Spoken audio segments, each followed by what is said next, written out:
Has any movie made you feel mad enough to walk out of the theater? What? Why y'all looking at me?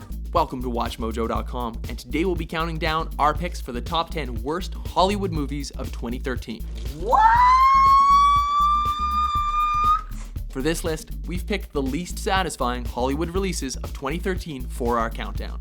These are the films that looked like they had potential, but let us down in the end. Is it hot enough for you now? Number 10, Hansel and Gretel, Witch Hunters.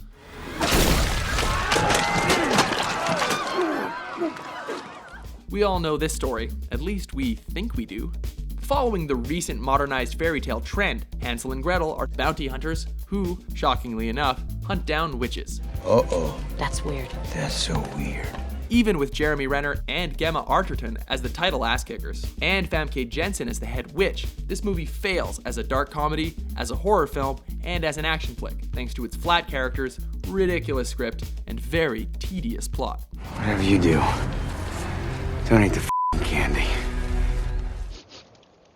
Number 9, The Lone Ranger. Before it even came out, it was clear that this movie would be problematic, with Johnny Depp controversially cast as Tonto. Dead man strike fear into the heart of his enemy. But that was the least of the issues. Budget problems delayed the project and almost stopped production altogether. And while the finished product tells Tonto's tale of his time with the Lone Ranger, it failed to capture audiences and became one of the year's biggest financial flops. Could be worse. Worse. How could this be worse? This company will not make shit anymore. Number 8, Jobs. Steve, Jobs. Steve, heard a lot about you. Playing someone as iconic as Steve Jobs is a tall order to fill, but the miscast Ashton Kutcher did not deserve to don his turtleneck. If I do say so myself, it's insanely cool. The biopic outlines the initial failures and eventual successes of a young man with an idea in Silicon Valley.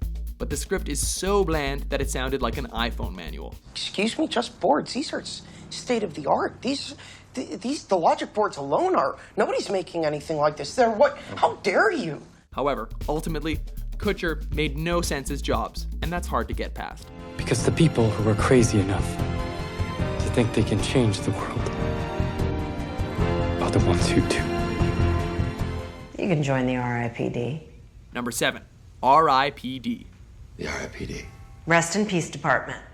Do you even know anyone who saw this movie? Gotta get comfortable with the visuals and the smell profile. Exactly. Despite having two great leading men in Ryan Reynolds and Jeff Bridges, the film bombed horribly upon release.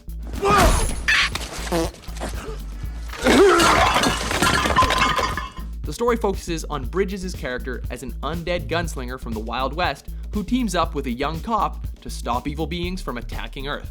Go back! Right. The mediocre plot didn't even benefit from the poorly executed action sequences.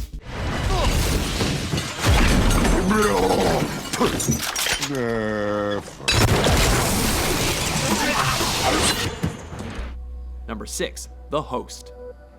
What? No, what is he doing? No, stop it. Stop, now! Don't do this! No! No!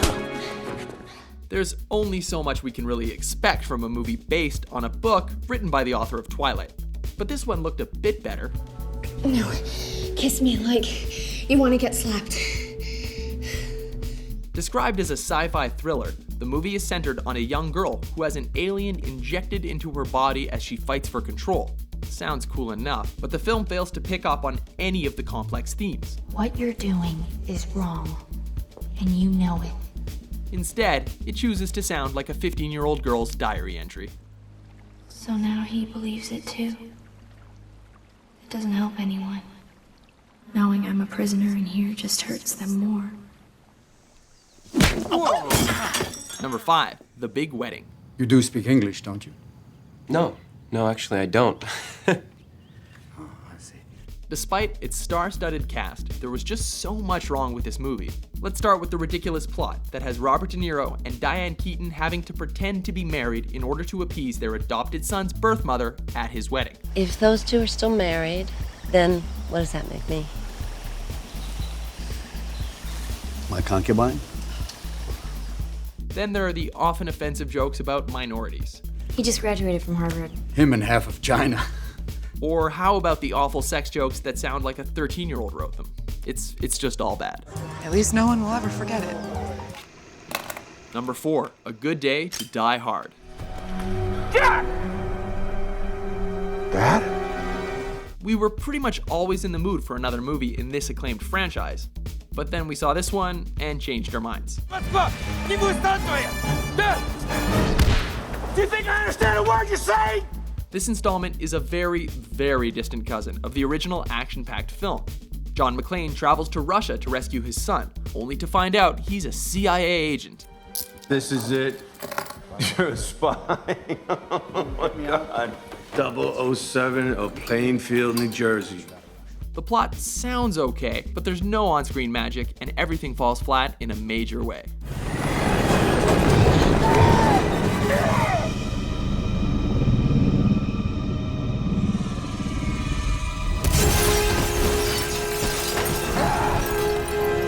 One, two. Will you poop on me? Number 3, Movie 43. Hello, Jen. Hello, Mrs. Miller. I'm the pretty girl. Whoever pitched this movie deserves an award for being the world's greatest salesman. Now, do you want to hear the rest of my pitch? Essentially, the flick attempts to tell an incomprehensible story about an insane screenwriter who's pitching horrible stories. And those pitches happen to be acted out by some of Hollywood's finest actors. Oh, you've, got something on your... Oh, something on my neck? Leave it to me to embarrass myself on a first date. Oh. Somehow, even with all that star power, the jokes are always on the wrong side of offensive, gross, and disturbing. Dude, you have so much poop on you right now. Number 2, After Earth. Every single decision you make will be life or death. Will Smith is trying desperately to convince us that Jaden is poised to take his spot as a box office champ, and nobody's buying it. What was I supposed to do? What did you want me to do? There's nothing interesting about this space drama as the two men try to find their way back home. In fact, for most of the movie, it's hard to get past Jaden's bad attitude and lack of character development. No, Dad. I can do it. This did nothing to help M. Night Shyamalan's ailing directorial career. I'm not a coward. You're the coward. I'm not a coward. Before we unveil our number 1 pick, here are a few dishonorable mentions. All hail the great and powerful guy.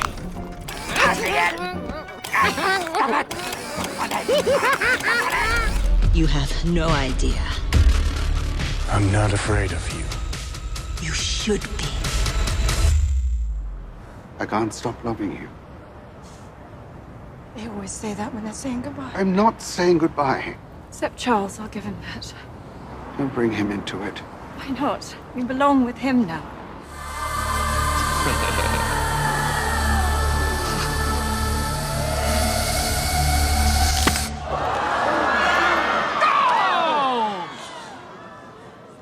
Oh, hold up. Hang on, I got a burp start coming. Number 1, Grown Ups 2.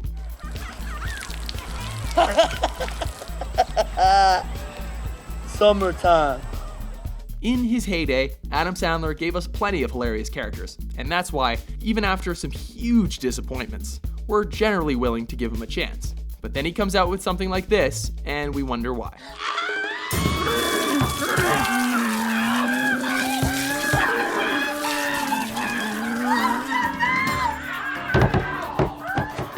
While the original wasn't the best, it still had its moments and the relationships felt real. This time around, the jokes fell flat on delivery and everything seemed lazy and really half-assed. Hey Malcolm, is that the knife the Indians used to half scalp you with? I don't even get that. What? We beg you, try harder, Adam. Your dad's also a genius. Do you agree with our list? How am I supposed to answer that? What movies do you think were the worst of 2013? For more honest top 10s published every day, be sure to subscribe to WatchMojo.com. Ta-da!